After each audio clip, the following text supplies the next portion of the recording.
Hello, everybody. I am Donal Murphy, and welcome to my podcast. I've been immersed in the layoff and unemployed community since my own layoff last year, and it's not uncommon for me to meet people who feel that a big part of them has died now that their job is gone.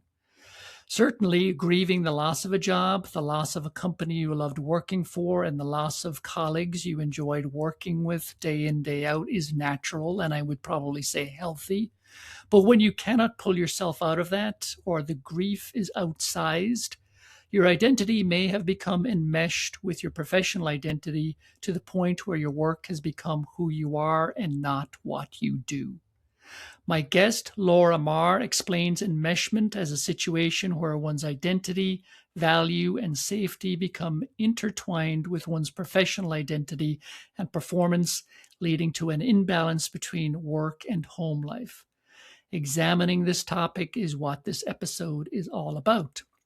Laura is a North Carolina and Oregon lawyer and the founder of Conscious Working Minds and Conscious Legal Minds, LLC, helping professionals love their work and their lives. Through the lens of internal family systems, nervous system regulation, somatic inquiry, and mindfulness, Laura teaches cutting-edge tools to build resilience against burnout, stress, and compassion fatigue in the workplace. She brings 3 decades of experience as an educator and professional trainer to her work, along with 20 years of lawyering and a passion for neurobiology and neuropsychology.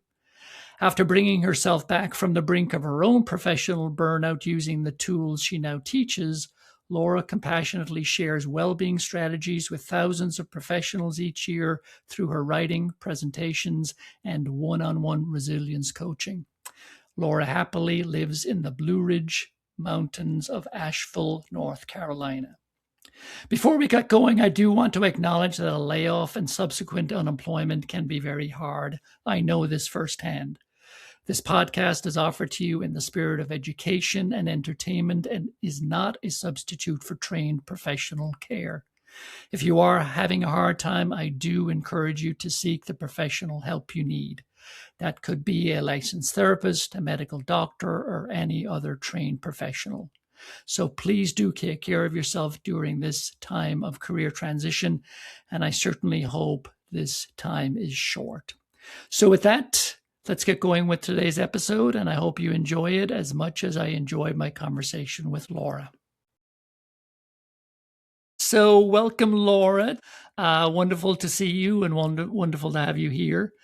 The first question that I ask every single guest, and I know that you have had a very successful law career. You've practiced the law, but now you have a very successful coaching and corporate training practice, among other services that you offer. But I'm always curious. When you were a child, what did you want to be when you grew up? I love that question, Donal. And my answer is a little peculiar because what I wanted to be when I grew up was a dolphin. I actually wanted to be a dolphin. Well, I either wanted to be a Oh, dolphin or yeah. I wanted to be a monkey. And so I spent hours of time in my head trying to figure out the benefits of dolphin over monkey. So do I want to swing? Do I want to swim? Do I want to, eat fish, which I don't like? That was the downside of being a dolphin. Do I want to eat bananas? So that was what I wanted to be when I grew up, either a dolphin or a monkey. Oh my God, that is the most unique response I have ever heard on my podcast.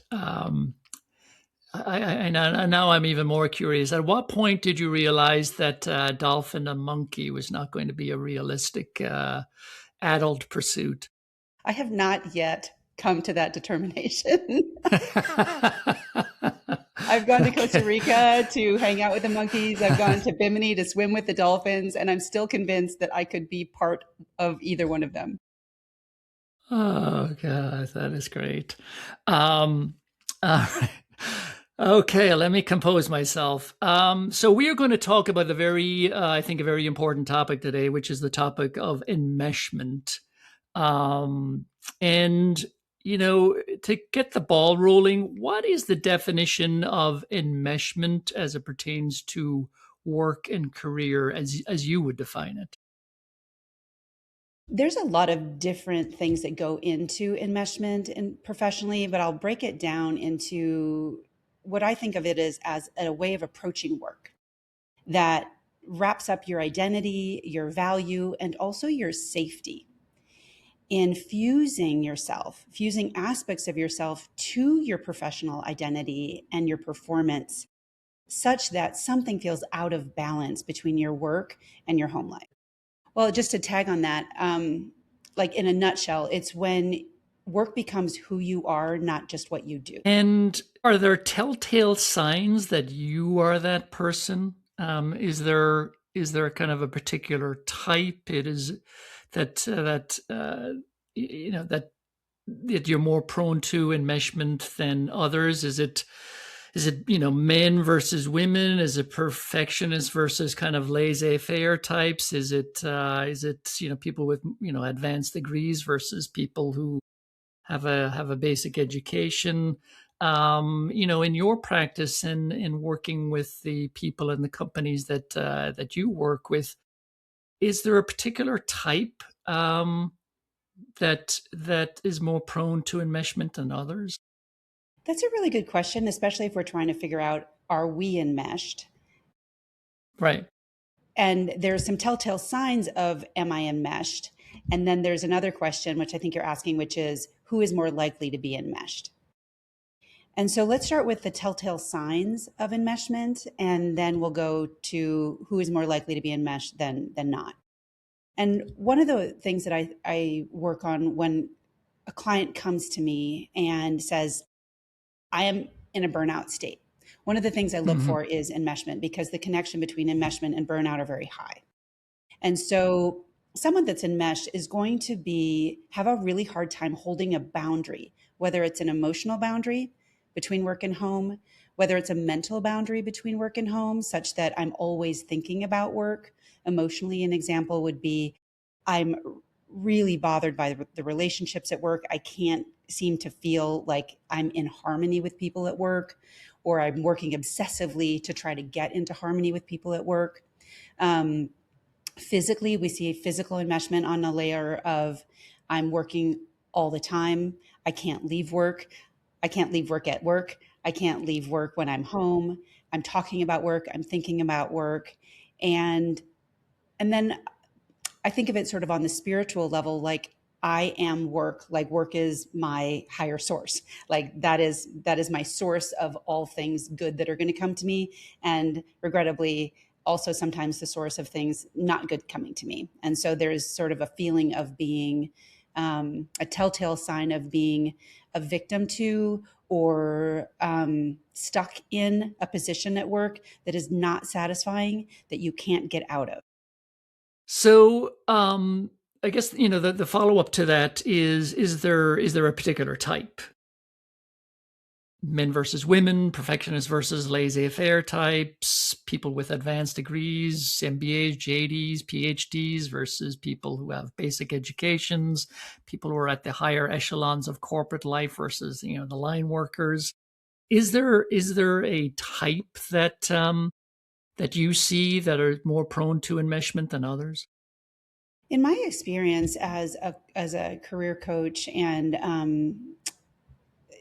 professional trainer for the last 11 years, I have found that anyone can get enmeshed with their work. It really doesn't necessarily align with people who make more money or more enmeshed, because it's really more of a personality type.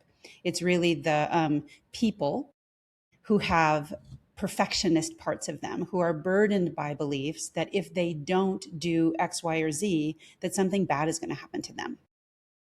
And I really like to look at enmeshment from the internal family systems lens, which is, there's parts of us that are trying to do things on our behalf in order to get us what we want.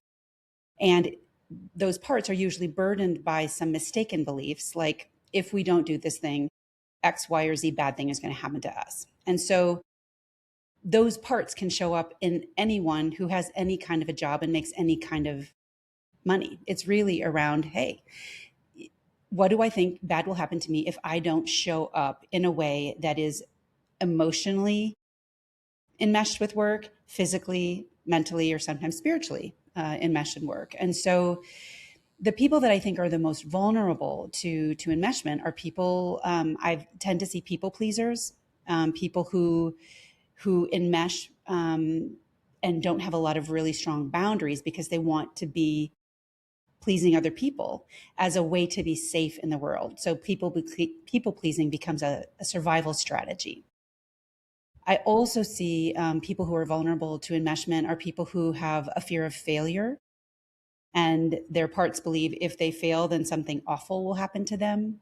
They'll lose connection, they'll lose belonging, they'll lose financial stability, and so people that have that, they'll do anything to not have the bad thing happen, and that can lead toward tendencies or habits of enmeshment.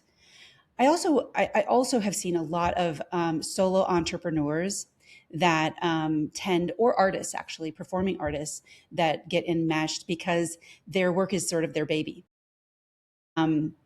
Instead of saying my business X, Y, or Z, they'll say I X, Y, or Z, or my music X, Y, or Z. And so that can be, it's a blending, right? When we're looking at the internal Mm-hmm. family systems lens, we're looking at blending. So I am blended with the part of me that has to do well here versus there is a part of me that has to do well here. But the whole of me actually is calm and clear and knows that I'll be fine either way. Hmm. Um, so people who are listening to this podcast, this is offered to people who are unemployed because of a layoff. And I know from experience of being in community with other people that have been laid off, there are people who have lost their jobs and it feels like part of them have died. And because they have identified with their job so much and they're struggling with this. So I'm just curious what your advice might be to people that would allow them to reclaim themselves in this moment. And then secondarily, and maybe even as importantly, as they've returned to the workforce, what can they do to maintain and protect themselves so that they don't just fall into that cycle again? Yeah, that's a really good question, Donal. And I love that you're touching on all of the emotions that come up when we lose work. And the first thing that I would do is say, hey, this is an inside job. I've got to do some internal connecting with myself and these parts first before I even look for another job. And it's not to say it's going to take months and months, but that you spend some time in the time between you've lost a job and when you're looking for the job, or even as you're looking for a job, to deal with the emotions that are coming up. And using that internal family systems process, you first turn toward yourself with compassion. And the inside job would sound something like, this really hurts.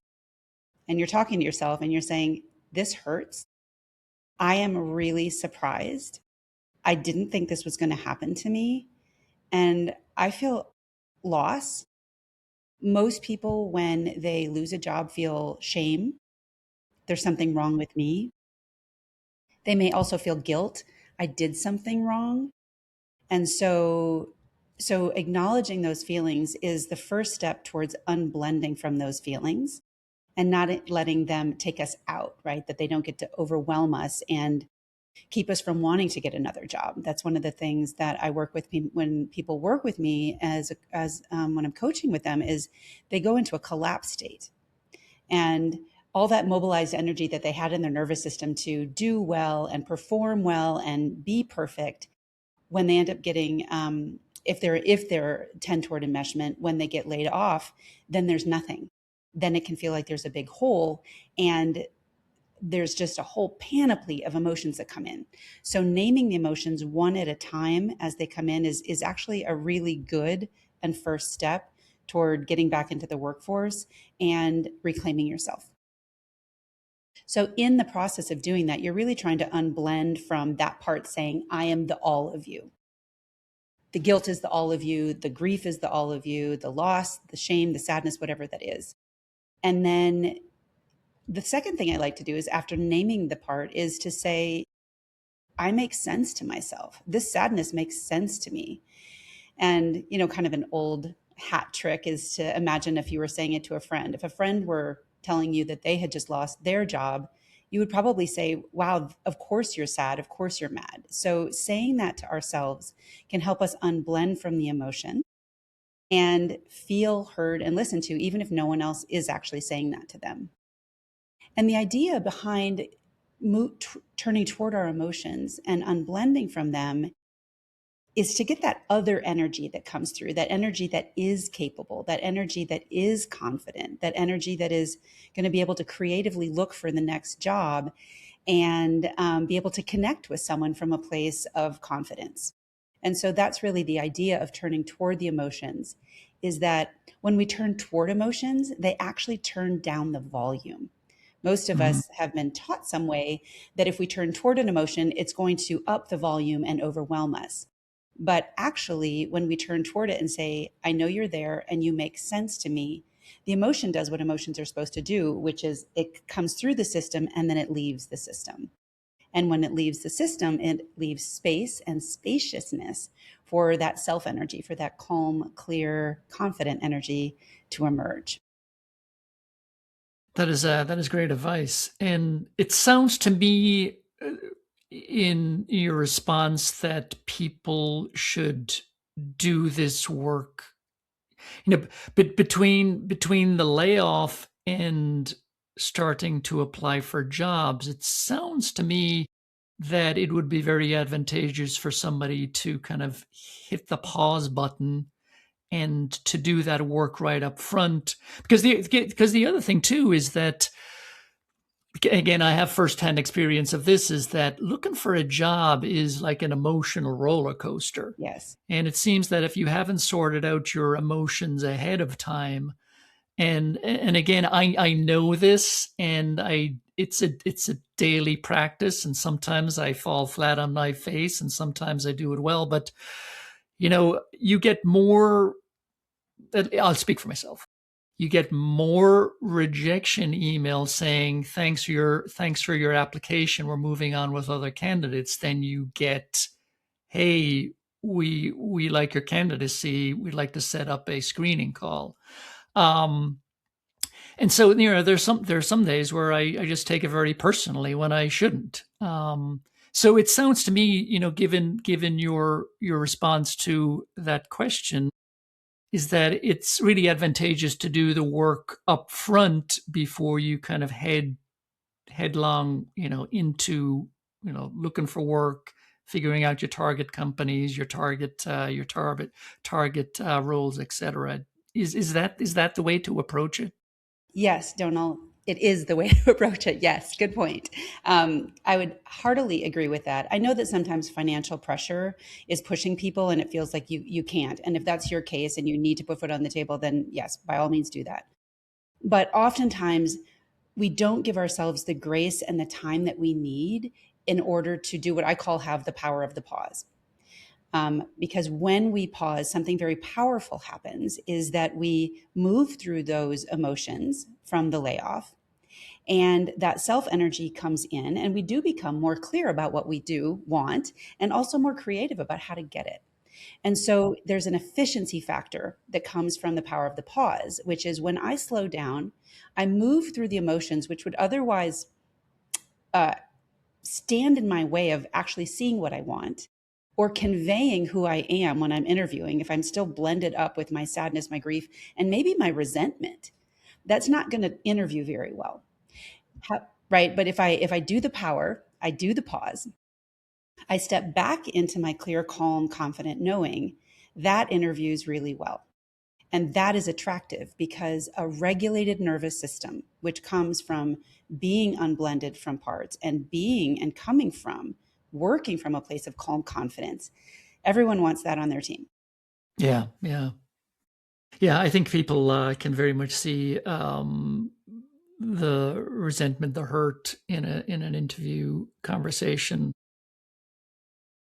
and nobody wants that. Nobody wants that energy joining a team. Yes, and So I doing actually that. want to follow that up. I don't want to talk over you, but I don't want you to go on to the next question because I have one more thing, which I think is important to mention here.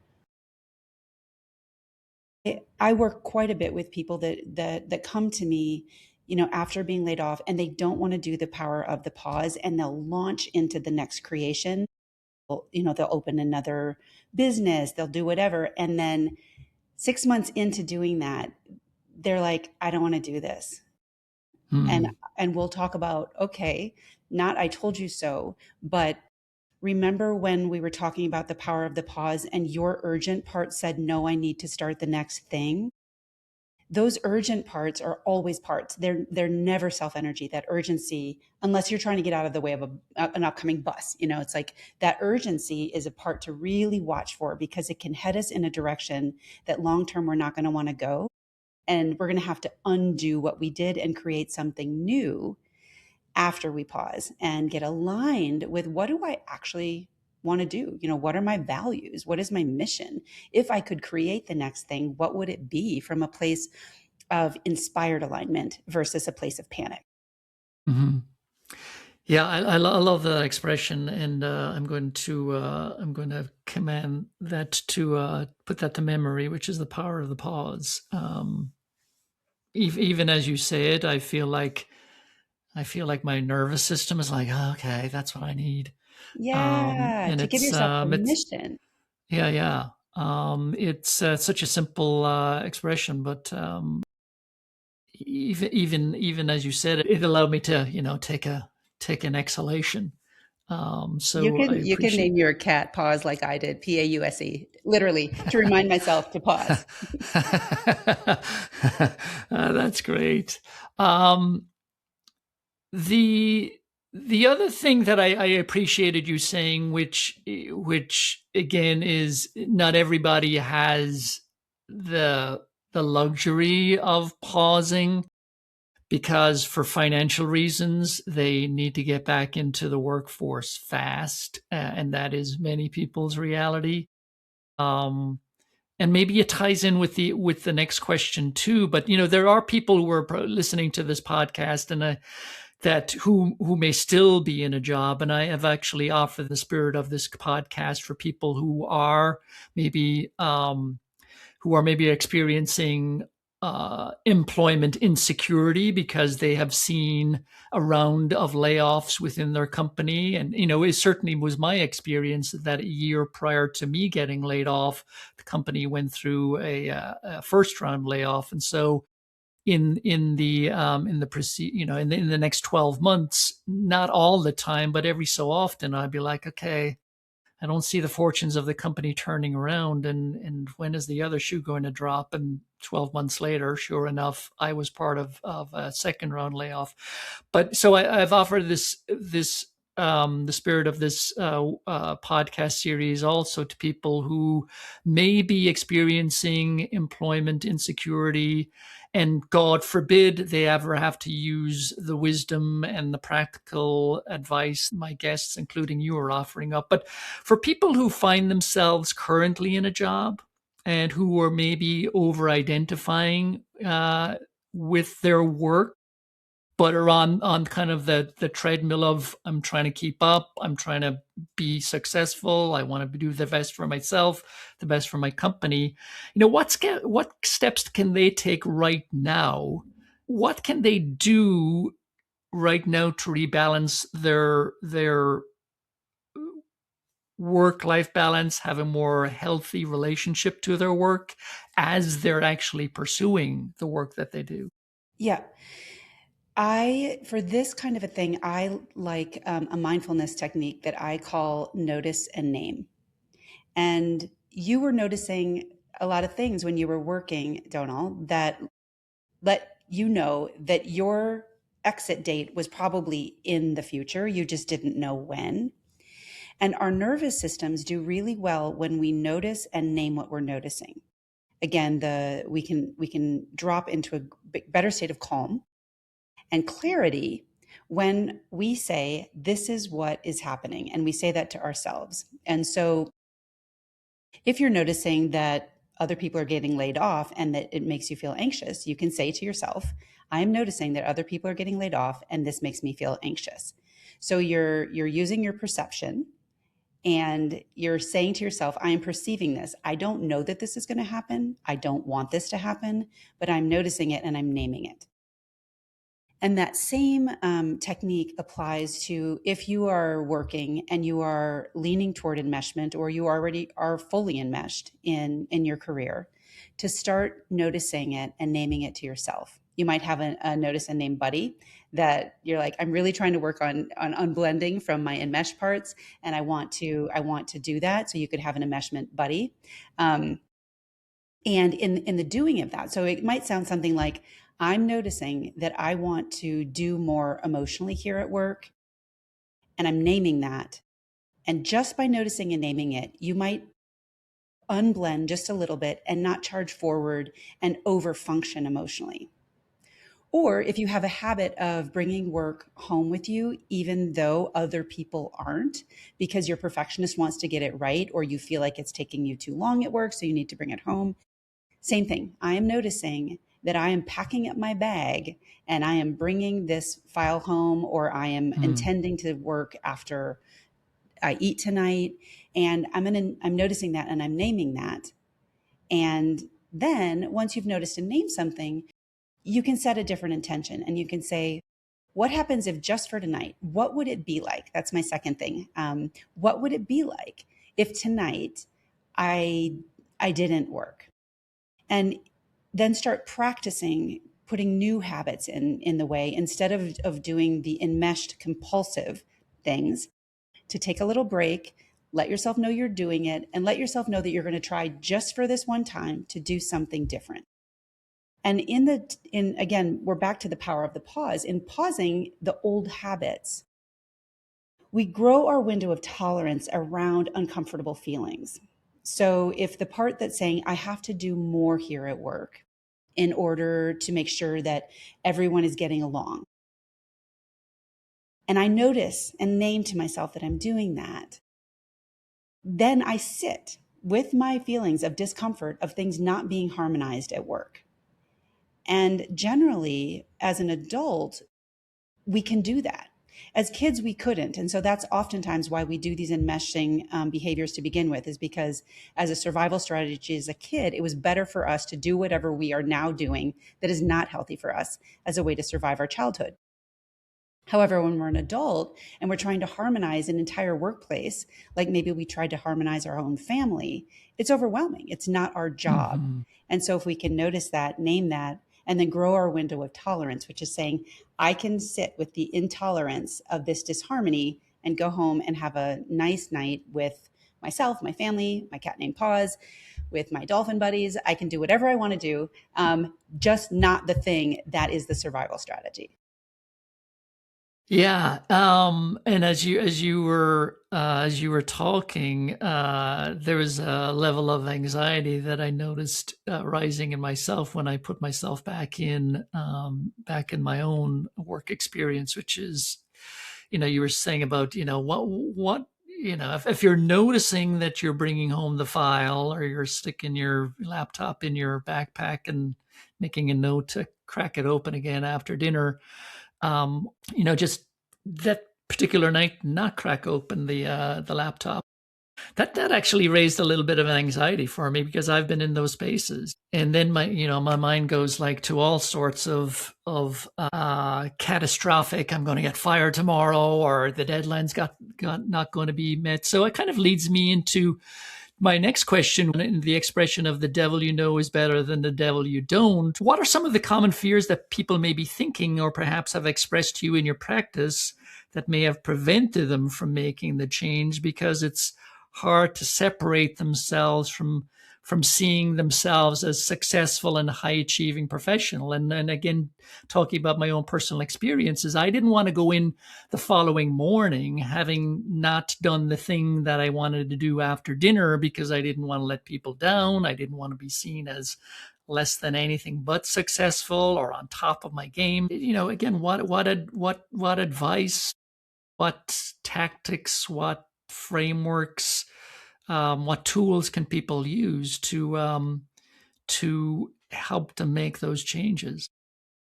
Yeah, Donal, I would love to do a whole session with you and your anxiety right now. I would be like, oh my gosh, let's do this so that you don't have to feel that anxiety when you go into your next job. I don't want that for you. Um, but that might be a whole second session. Yeah, um, exactly. but really, what you're talking about when you're talking about that anxiety, and thank you for sharing that, that's really that's one of your parts, saying that I'm not safe to not go in with that thing not done.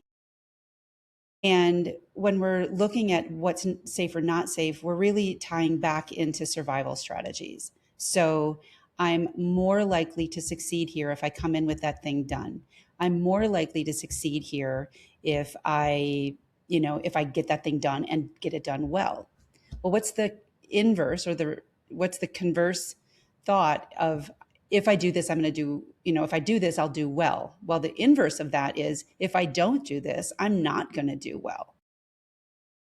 And so that's really what's driving that anxiety is that fear of whatever it is. And in your case, like, is it a fear of, let's see if you're willing to answer, and you don't have to, but was it, when you brought your laptop home and you stayed up late to finish that thing, was it because of a fear of failure?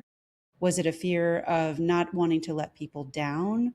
Was it a fear of some unknown punishment? Was it a fear of getting terminated? Like, what was that fear? I think it was all of those and more.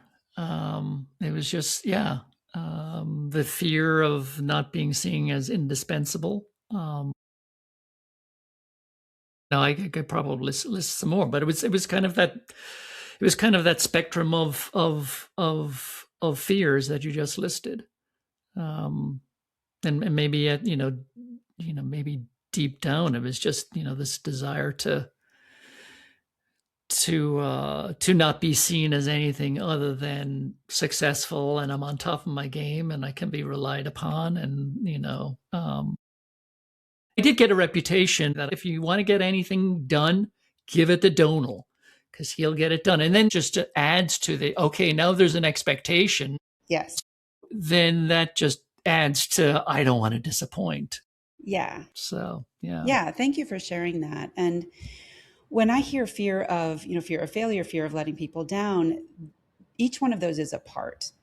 And usually the parts cluster up. So all the fears kind of cluster up in one corner and they're like, Donal, do it. Bring your laptop home, deliver the expectation. And the problem with that over the long term, if that is a one night, one off thing, yes, sometimes those events do come up and we've got to be the person that pushes it through and makes it happen. Yes. But if we are living from that preoccupied state of all of our parts blended with our fears, the problem with that is it is very inefficient and very ineffective.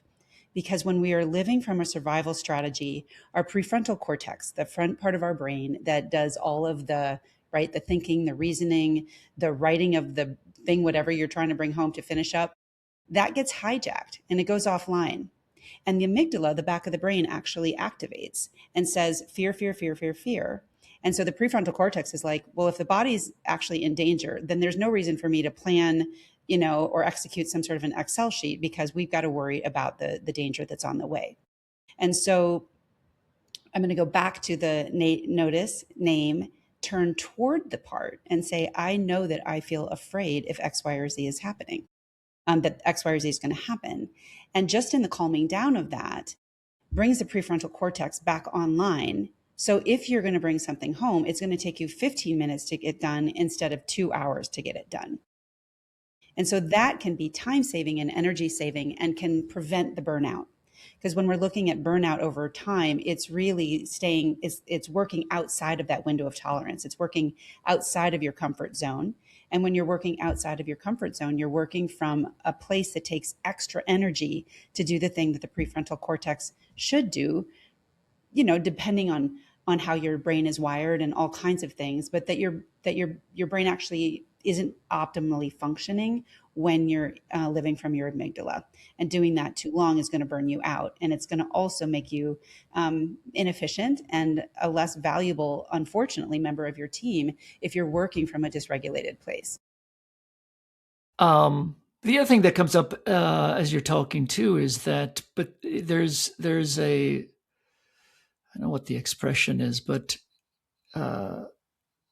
there's a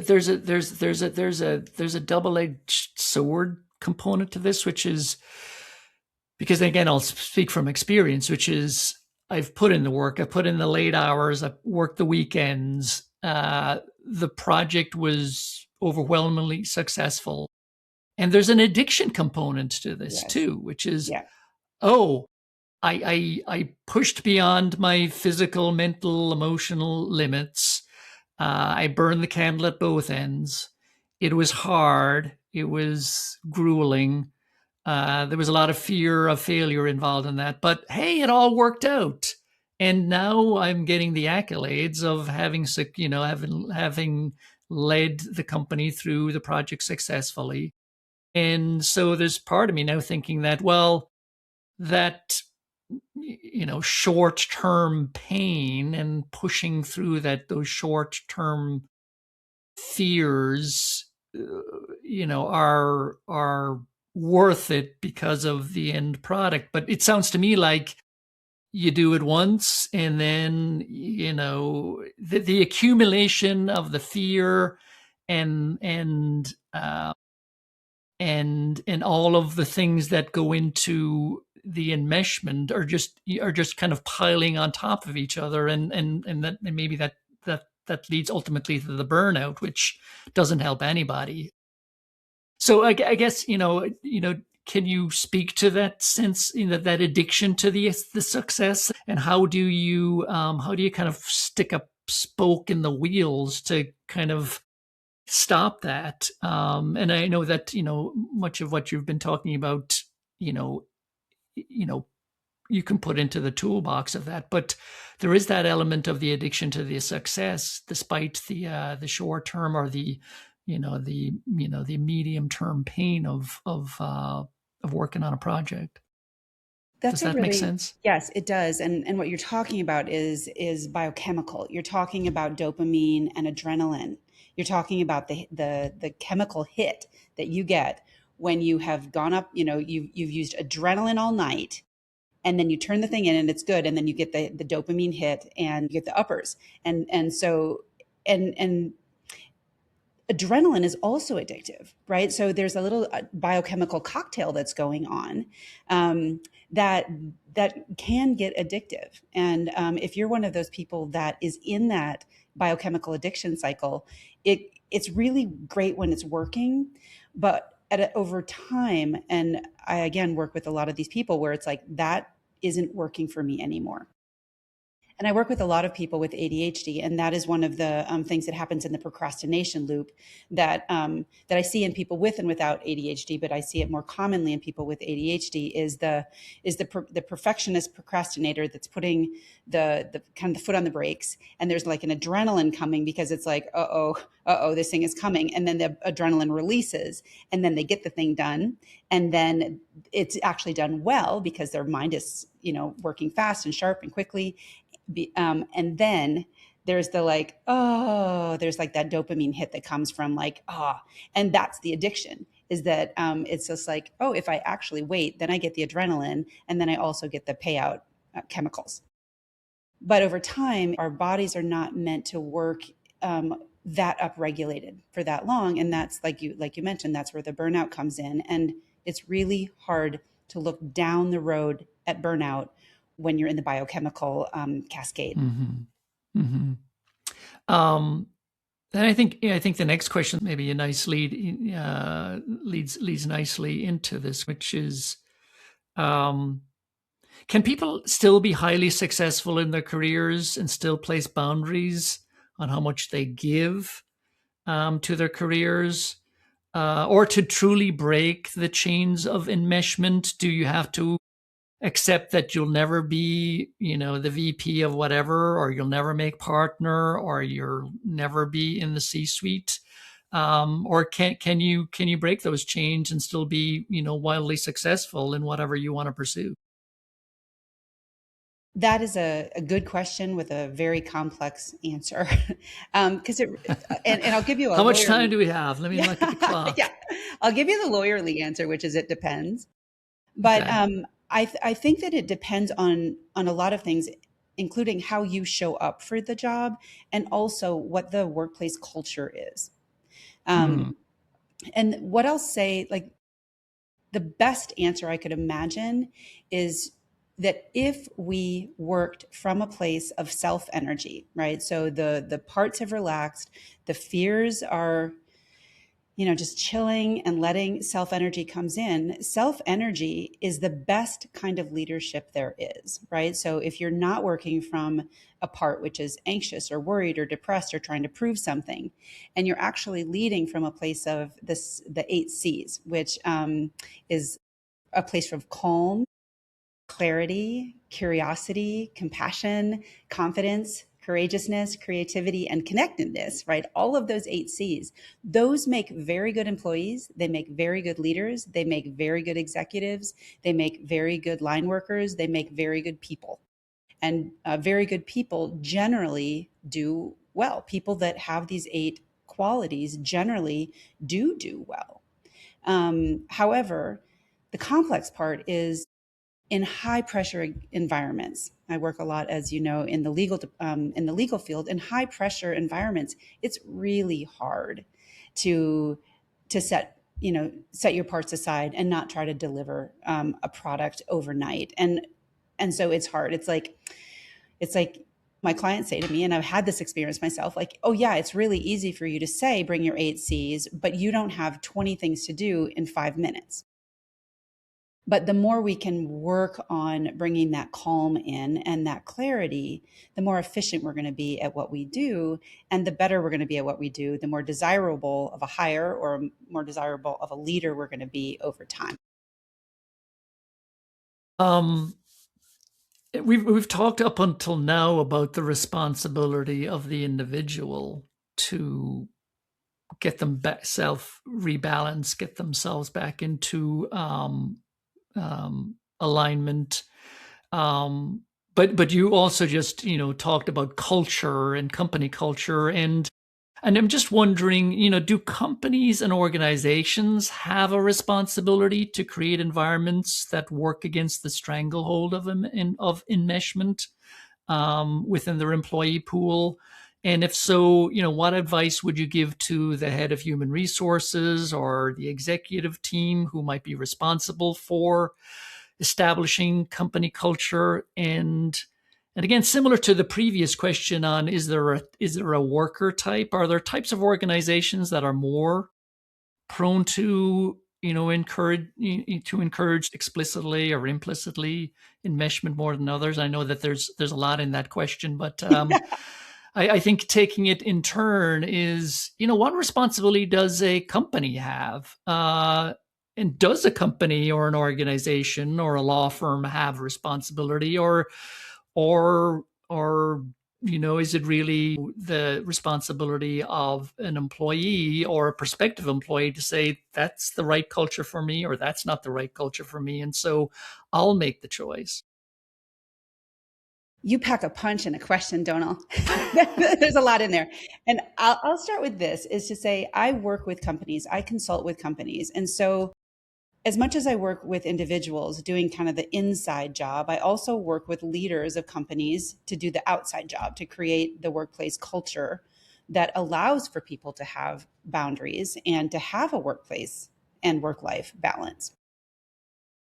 That said, I think that I want companies to want to foster work life balance. I want companies to want people to not be enmeshed.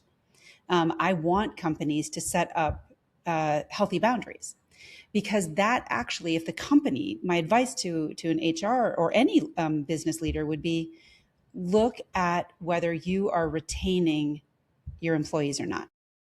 Because if you are, then it's most likely that you have an environment that is actually healthy and and where people aren't having to enmesh in order to be successful or keep their job. And companies that are having a lot of turnover, it's really expensive. It's one of the biggest costs for companies is to lose someone and then have to hire someone, train them to do the same thing again, only to lose that person.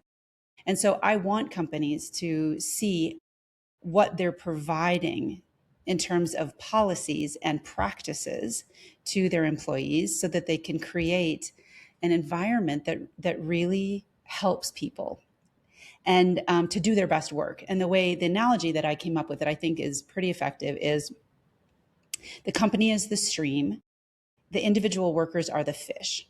And the fish often come to my office and try to clean up. But if we take a clean fish and put it back into a toxic river, Mm-hmm. the fish is going to get sick again. And so that's Right. why I like working with companies, is because then we can clean up the stream. And so if we have a clean stream and we have individuals empowered to do their best work, then that's a really good ecosystem. And one of the things that I've seen working well, and this is a lot of the corporate training that I do, is around emotional regulation at work, nervous system regulation at work. And companies that bring me in and care about people doing well and feeling good when they're working tend to have better bottom lines because people are retained and people aren't preoccupied in the amygdala, right? They're actually able to use the prefrontal cortex and their creative aspects of their brain to do good, creative, calm work well. And so that's why I want companies to want this, because the company is going to do better. As you're talking, to me, it just seems so obvious that,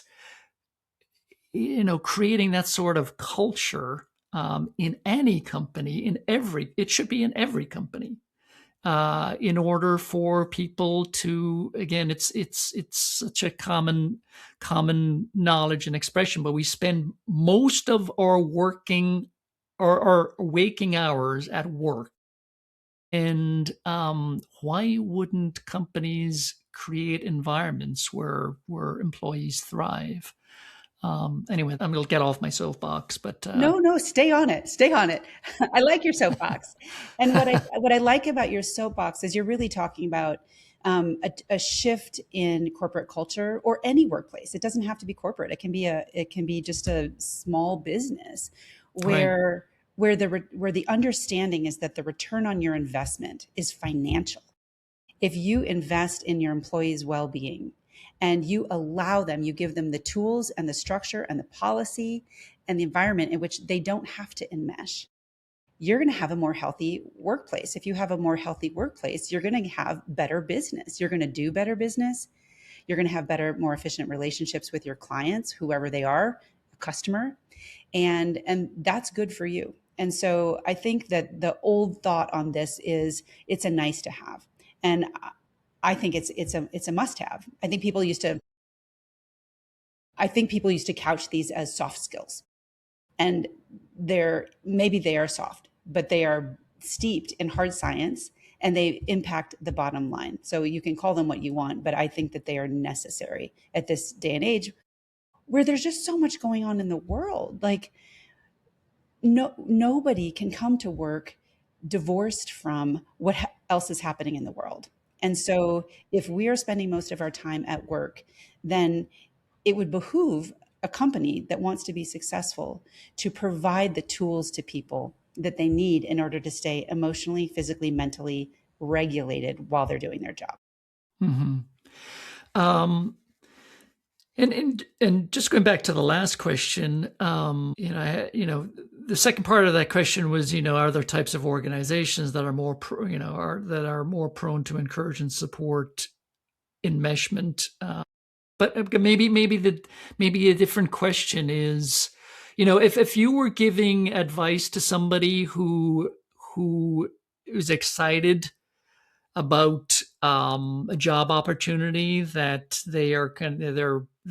that's right in front of them, they're working their way through the interview process. Are there any red flags that you might make them aware of, to say, this might actually, you might be excited about the job itself, but the culture is a little off. And these are red flags that you might just be on the lookout for.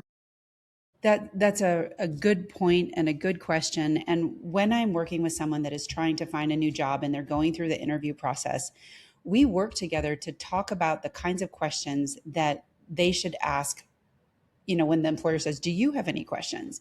And one of Mm-hmm. the questions that I always encourage people to ask is, what's the well-being culture here? And that often, if it catches someone off guard, then it's likely that there may Right. not be a well-being culture. If you have someone making some sort of like a, sort of a cynical or snarky comment about the well-being culture in the interview process, that's another red flag. A green flag is someone in the interview process saying, that's a really good question. And these are our policies. This is how we see well-being tied to our bottom line and our culture. Yeah. There was another guest on my podcast too. We were talking similar topic, and she was saying that one good question would be asking the person, maybe it's the hiring manager, what are your personal values, and Mm-hmm. how do those values then show up in the workplace for you, and how do you make professional decisions Mm-hmm. based Yeah. on your value system? And that's a good way of understanding, um, most directly, the team environment that you're walking into. But I also appreciate you adding to the list of questions people can ask. Um, so we're kind of gliding out of this conversation here, and it's just been a great conversation. I feel like the deeper we've gotten into it, the more I want to talk about. I could stay on for the next couple of hours. We don't As have could I, that Dana. luxury. You asked but great questions. um, but if people wanted to address enmeshment and work with a professional, I know that you offer this as part of your services, and we'll get into this that momentarily. But are there psychologists? Are there other professionals out there that have dedicated enmeshment practices that are easy to find? How would you recommend that people, if they're recognizing an enmeshment in themselves?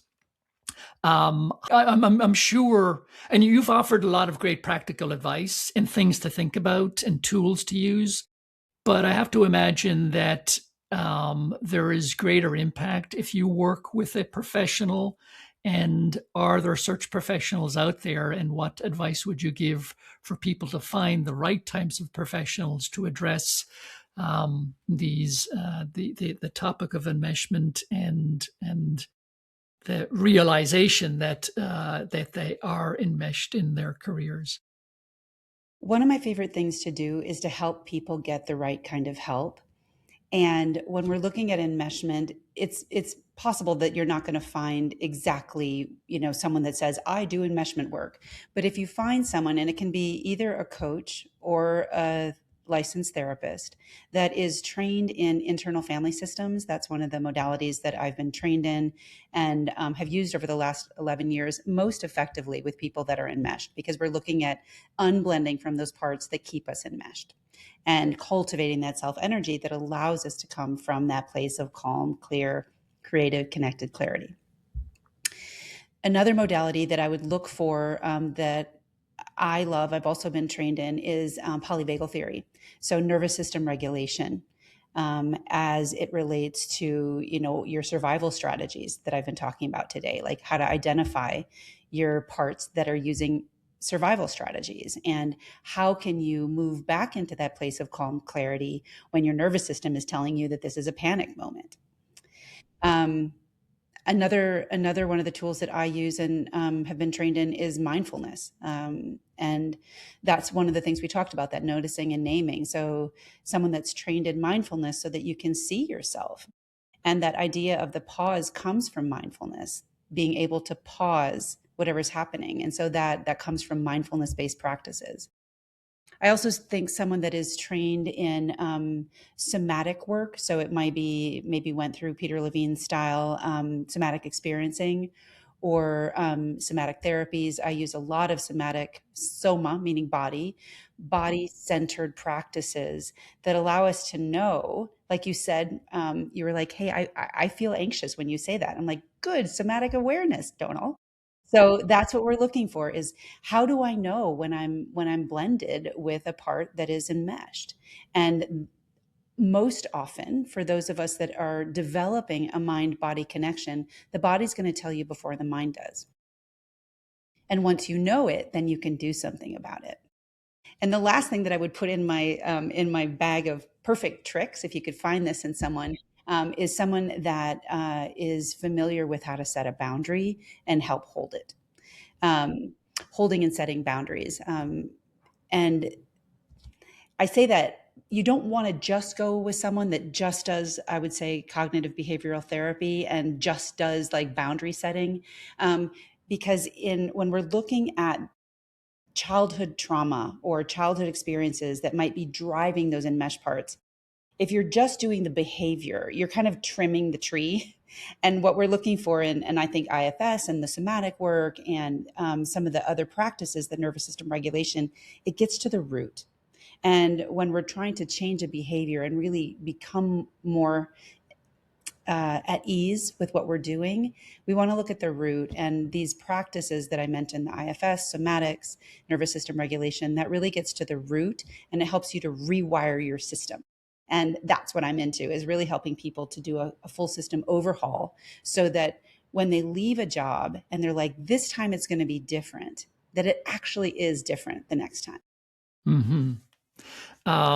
Which leads me into the last question, which is, you have offered up such great wisdom, advice. It's also not only your intellectual abilities have come through here, but also your empathy, your compassion. So if people listen to this and wanted to work with you, whether as individuals or at the corporate level, and I can put all of this in the show notes as well, but how can people find you if they wanted to learn more about you, your practice, and working with you?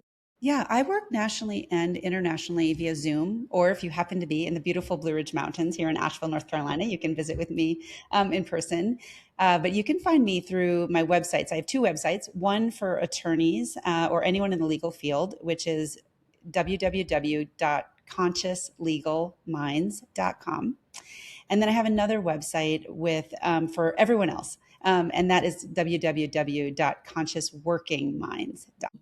Well, as I said, I feel like the deeper we got into this topic, the more fascinating it came to me, and obviously because I wanted to talk about this and bring you on, it's a fascinating topic anyway. But I felt like I could talk to you for longer than we have the time available. So I really wanted to thank you for your thought leadership. I want to thank you for your wisdom. And as I mentioned, it's obvious to me that you're a very deeply empathetic and compassionate person. And that has come across too. And I think that listeners to this or viewers of this podcast will really see that too. So thank you for adding your voice to this larger conversation about layoffs and unemployment and careers. I can't thank you enough. And thanks for being here. Thank you, Donal. And thank you for having this podcast. I really enjoyed listening to the episodes and appreciate the niche that you're filling, is people being laid off. And I don't think that we talk about it enough, and especially the emotions that come up around it and what to do about it. Thank you for having the idea. I am sorry you got laid off. I'm sure that was not, and probably continues to not be enjoyable, but you've really made the most of it. And thank you for bringing me on and helping get this word out to other people that might be in need of some ideas. Yeah. My absolute pleasure. And I hope the next time I see you, or maybe I'll see you in the guise of your dolphin ship or your monkey ship. Yes, I'll see you in the jungle or the ocean. Yeah. Well, we will talk again soon. And thank you so much. Thank you, Donal. Okay. Bye.